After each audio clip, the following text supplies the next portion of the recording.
तोड़ प्रकृति से भी माया, बाले तेरे बाल जाल में कैसे उलझा दी लोचन।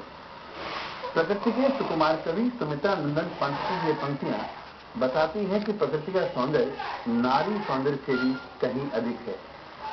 प्रकृति के सबसे करीब रहता है हमारा किसान, जो आज है परेशान। उसकी परेशानियां कई वजह से हैं। सबसे बड़ी वजह तो ये है कि वो जितना लगाता है खेत में, जितनी लागत उसकी आती है, उससे भी कहीं कम उसकी वापसी होती है। और ये सब इसलिए होता है कि खेती की पैदावार नहीं हो पाती। कैसे बढ़े खेती की पैदावार, इसको लेकर कई तरीके से, कई तकनीक का काम चल रहा है। आज के इनसाइड डिटेल में हम यही सब जानने की कोशिश करेंगे।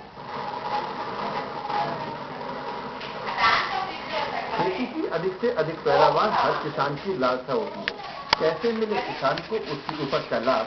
सन 60 के दशक में हरित क्रांति के जरिए डॉक्टर एम.एस. स्वामीनाथन और अमेरिकी वैज्ञानिक डॉक्टर नॉर्मन बोरलॉग ने अपने शोध के बाद खेती की पैदावार बढ़ाने की तकनीक विकसित की थी।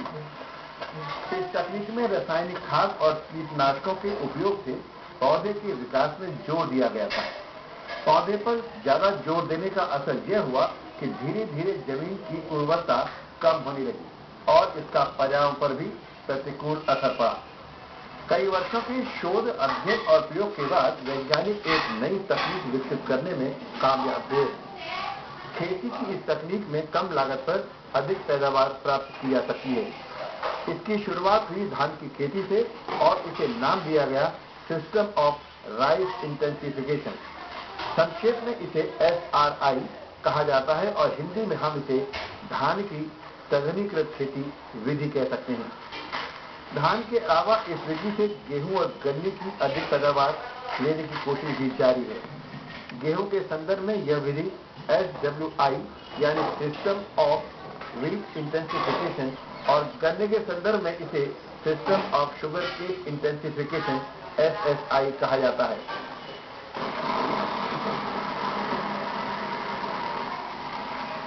दिल्ली से महज 35-40 किलोमीटर की दूरी पर बागपत जिले का एक गांव है ढिकोली।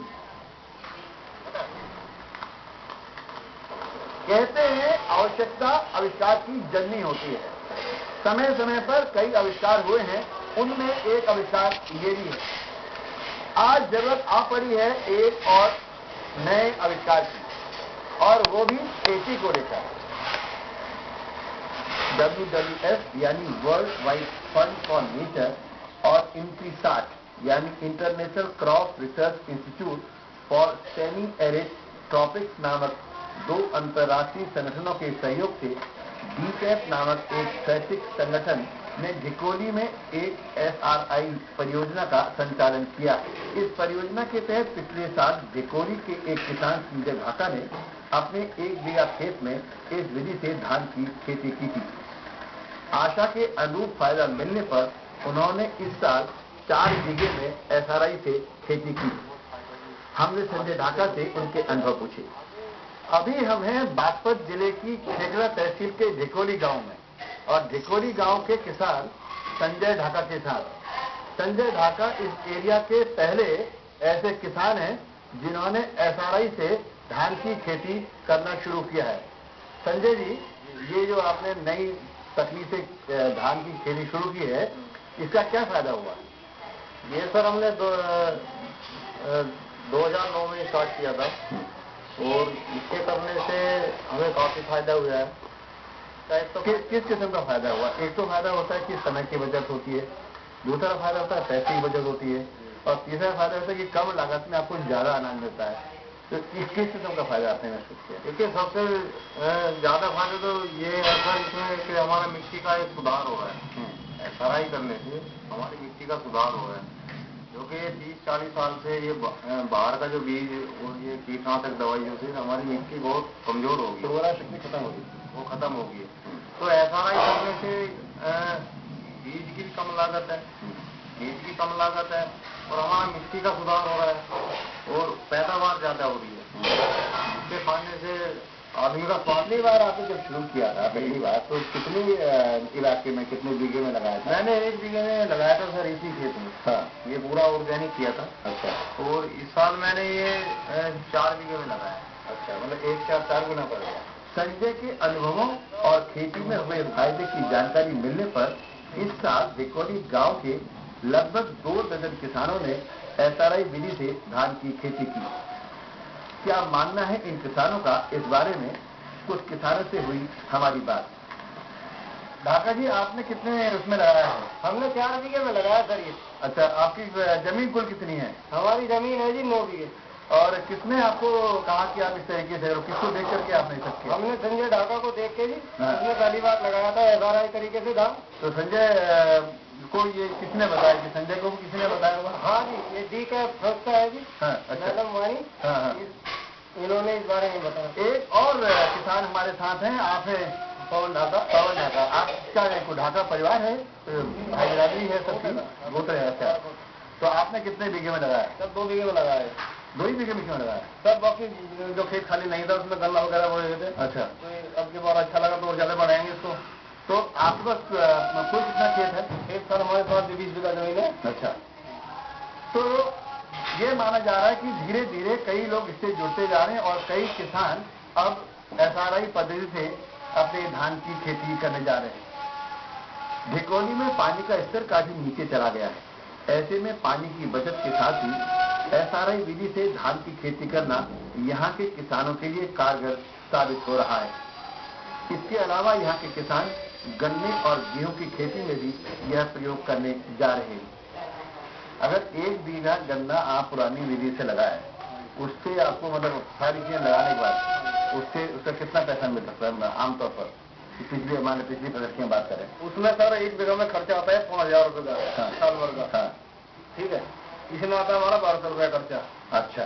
उसमें पैदावार होती है, ये समझो उसमें पैदावार होती है 12,000 रुपए की। हाँ। इसमें होती है 24,000 रुपए की पैदावार। अच्छा, अच्छा। तो एक तो ये है कि इसमें लागत कम आएगी और इसका फायदा ज्यादा होगा। अच्छा, इसमें जो मेहनत है वो मेहनत कितनी है उसके मुकाबले में? वो सर मेहनत कम है इसमें। अच्छा, इसमें कम है। हाँ। इसे तो खोदते पीटते हैं, इसे एक बार करते हैं, इसमें ये उड़ा लगा देते हैं, इससे भी नाइट्रोजन मिलती है हमारे पौधे को। अच्छा। उसके मुकाबले में मेहनत कम है। अच्छा, ये क्योंकि दार का पौधा है और उसकी जड़ में वो नाइट्रोजन बनता है, उसका नहीं फायदा आपको मिलेगा? पौधे को फायदा मिलता है। अच्छा, तो मतलब कई सारे फायदे, और एक फसल आप और भी ले लेते हैं। दूसरा सर ये फायदे से सबसे बड़ा ये है, उसको तो 2 साल बाद खत्म कर देते हैं। ये तो अभी आपने नमूने के तौर पर लगाया है। तौर पर किया हमने। तो इसको जैसे हम इसका कहें कि कमर्शियल यूज के लिए आप कब से लगाने की कोशिश शुरू कर रहे हैं? अगले दिन से शुरू करें सर। अच्छा। काफी कलर लगाए। तो इसको सर ये फायदा ये है इसका, ये 10 साल तक जरूरत नहीं है खेत में गन्ना बोने की। अच्छा, तो 30 साल बोना पड़ता है, ये नहीं बोना पड़ेगा। ये 10 साल तक चलेगा खेत में।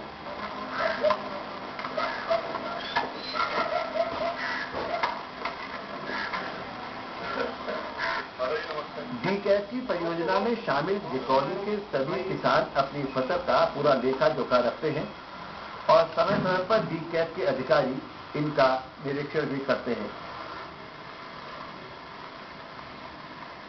धिकोली गांव उत्तर प्रदेश के बागपत जिले का एक ऐसा गांव है जहां SRI पद्धति से एक योजना पर काम चल रहा है और इस परियोजना पर काम किया है DCAP नामक एक संस्था ने।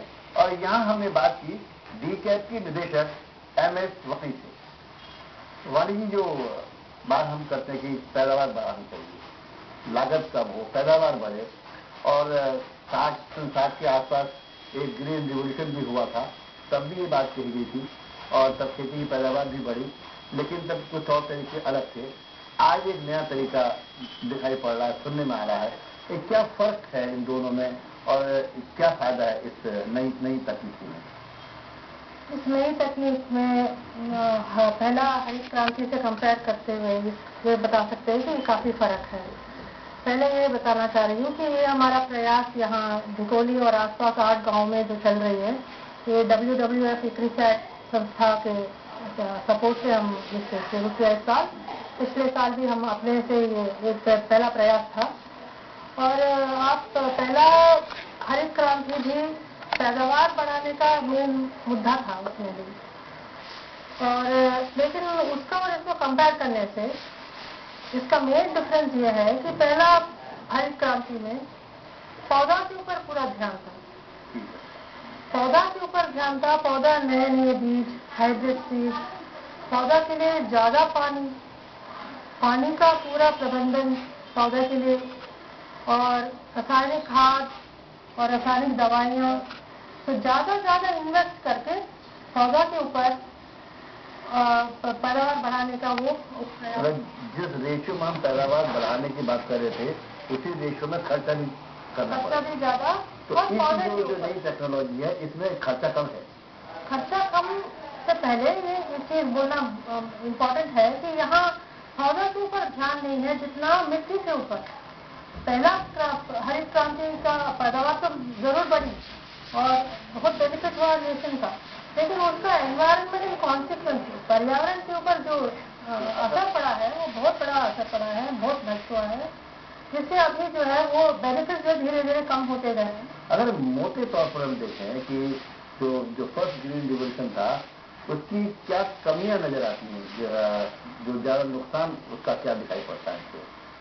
यही है कि पर्यावरण को पहले बिना समझ के शुरुआत किया गया है और पर्यावरण को हम पर्यावरण से जोड़ के, और एनवायरमेंटल सस्टेनेबिलिटी का कॉन्सेप्ट उस समय था ही नहीं। एनवायरमेंटल सस्टेनेबिलिटी जो है अभी समझ में आ रही है, धीरे धीरे पॉलिसी में अभी आ रही है। क्या ये कह सकते हैं कि उस समय लॉन्ग टर्म प्लानिंग ध्यान में नहीं रखी और इस तरह की चीजें जो नई टेक्नोलॉजी शुरू की गई थी? और अब जब हम आज की बात करते हैं, आज जो SRI है या SWI है या SFI है, जो शुगर केन है, वीट है, सारी चीजें, हम मोटे तौर पर एक इंटेंसिफिकेशन की बात करते हैं, क्रॉप इंटेंसिफिकेशन की बात करते हैं, जिस टेक्निक में हमको बीज की लागत भी कम आएगी, खाद की भी जरूरत नहीं पड़ेगी। तो आपको ऐसा नहीं लगता कि कई सारी जो लॉबीज हैं, कहीं पर आपका खाद की लॉबी है, कहीं बीज लॉबी है, ये एकजुट हो जाएंगी इसको दबाने के लिए? शायद जरूर इन सभी लॉबियों को ये नुकसान है, लेकिन फार्मर्स लॉबी को ये सबसे बड़ा ये बेनिफिट ये है। तो इन सभी लॉबियों का बड़ा लॉबी है फार्मर का लॉबी, तो हम उसके बारे में हम ज्यादा चिंता ना करें, इसको बढ़ाने का हम प्रयास करते रहें। और पहले हरित क्रांति में ज्यादा लागत से ज्यादा प्रोडक्शन, और इसमें प्रिंसिपल है कम लागत से ज्यादा प्रोडक्शन कैसे करें, और साथ साथ जो सतत विकास बता रहे हैं कि एनवायरमेंटली सस्टेनेबल डेवलपमेंट, वो कैसे हो सकता है। तो हम इसमें जो पर्यावरण को भी बचाएं, पानी को भी बचाएं, मिट्टी को भी बचाएं, और साथ साथ प्रोडक्शन को भी बढ़ाएं। और इसमें ये भी एक है कि हम ये प्रक्रिया से पैदावार बढ़ाने का कोई भी बीज यूज कर सकते हैं। देसी बीज में भी यही रिजल्ट आएगा जैसे हाइब्रिड बीज में।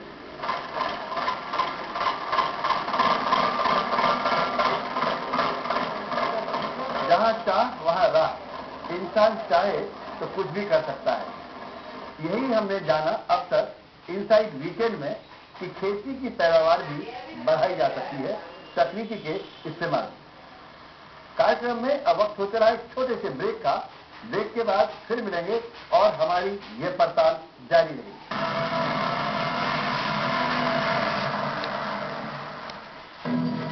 महात्मा गांधी